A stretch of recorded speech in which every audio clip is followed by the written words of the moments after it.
Hi there, my name is Polina and I'll try to guide you through our customer journey map template. So overall this framework is focused on visualizing steps that your customer takes while interacting with your product or service. And it is focused on capturing different types of data. Those types like goals, actions, thoughts, emotions, pain points, and touch points. And based on this data, you can try to generate new ideas, aka identify opportunities which will be focused to optimize every stage of this interaction and improve overall the experience. So let's go to our structure here. So as you see, there are a lot of databases just because we're going to track a lot of types of data.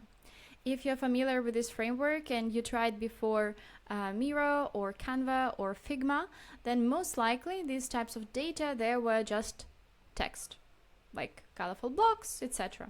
So here we give you just a bit different approach because it can give you a bit more value because you will be able to emphasize thoughts, you will be able to prioritize pain points, you'll be able to see which of the touch points are recurring ones across multiple journeys or multiple stages, and it will be easier to connect all of that with the execution if you decide so.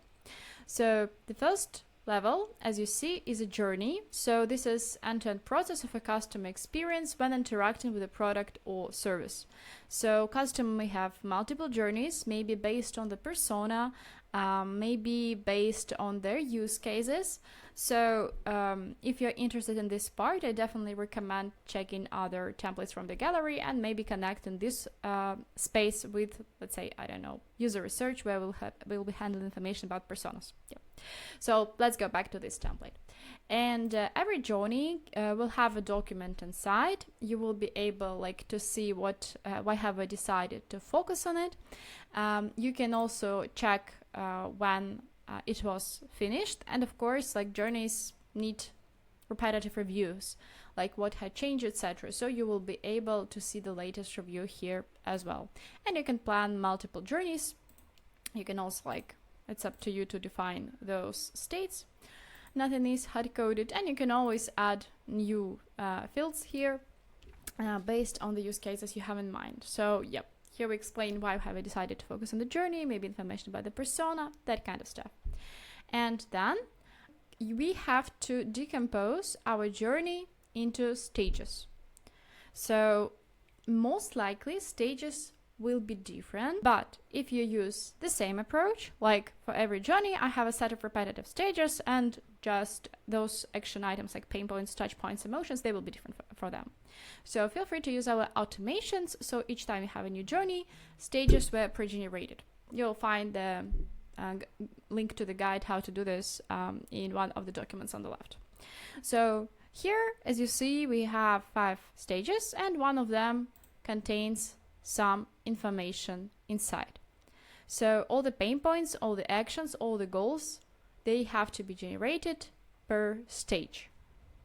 So here you have a global overview of everything related to this particular stage.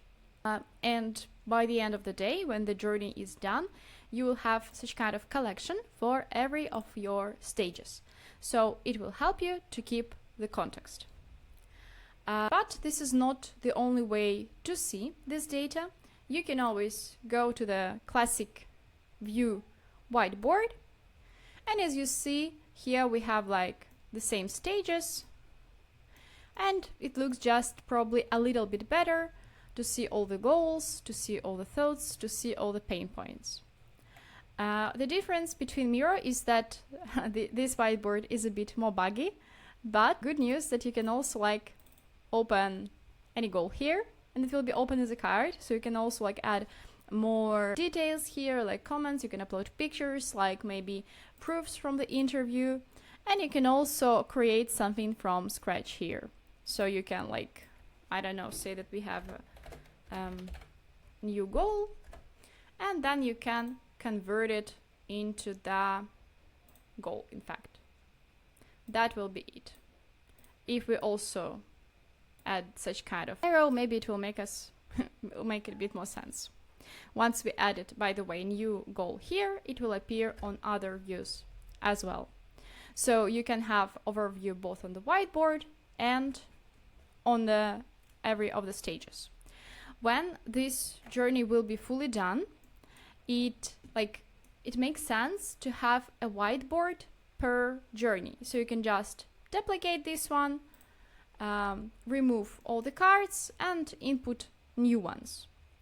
And what happens to this whiteboard? So having a lot of them in the left menu will be a bit more confusing and cluttering. Having a separate folder where we will just drag and drop all the whiteboards and have like folder with whiteboards can be also not that good in the long run, because imagine like you have 25 whiteboards, it's hard to find them. So what do we suggest is to open the journey, and if you scroll down, there is a whiteboards extension. So you can link the whiteboard right here. Oops. Yep. So now it will be accessible here as well. What else? You can plan your journeys in advance, for example, on this board. You can also have the overview like this, and you can also add new information here as well. So again, you can do this from the journey level. You can add this on the whiteboard. You can also add this on a board view. If you like nothing here, you can just create, for example, a new table and say, okay, now show me everything. Like this. Yeah, a lot. I think this is it. So, and it will look like this. Is it perfect? Well, probably not, but what is perfect? So you can just leave something that you will personally like. And here inside you will also find this guide step by step what can be done. You can see the link to the guide which will help you to set recurrent stages, and like this is probably it. If you have any questions, please feel free to ping us in the help and support through the help and support button, human support. No bots, no AI here, just real humans. If you're missing something, please let us know again through the support page or simply comment this video. This is it. Thank you so much for the watching. Bye.